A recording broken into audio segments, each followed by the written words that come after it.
আরে ভাই তাড়াতাড়ি চলো, অনেক পিপাসা পেয়েছে। আরে আল্লাহ তাআলা মনে হয় আমার কথা শুনে ফেলেছে। এই দেখ পানি বোতল।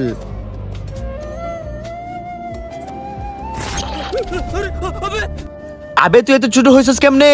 আরে আমি কেমনে জানি? আরে আমি বলতেছি শুনো, এই পানির বোতলটা আমার। এই পানি যে খাবে সে ছোট হয়ে যাবে তোমার বন্ধুর মতো। আবে এখন এ বড় কিভাবে হবে? জাদুর গাছের ফল খেয়ে আমার সাথে আসো।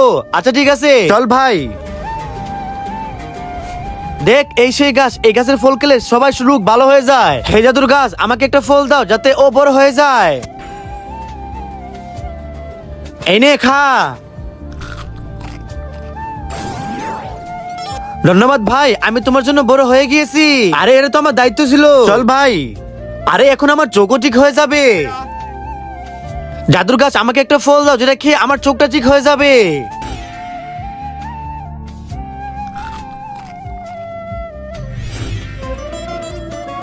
হ্যাঁ আমার চোখ ঠিক হয়ে গেছে। ইয়াহু ইয়ে ডম ডম ডম ডম ডম ডম। হাহা আরে বাচ্চা তোমরা বোকা নাকি?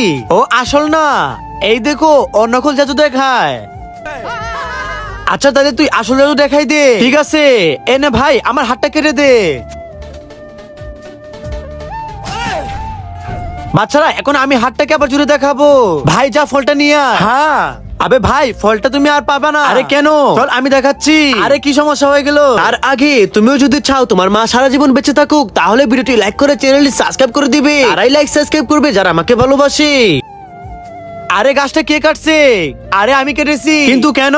আরে তার জন্য, আমি একজন ডাক্তার। সবাই যদি গাছ ভালো করে দে তাহলে আমি কি ভালো করব? আমার তো বিজনেস চলবে না। এই জন্য আমি গাছটাকে কেটে দিয়েছি। এই সবাই আমার সাথে চলো। আরে তোর হাত কেটে গেছে, আমার সাথে আয় তুই।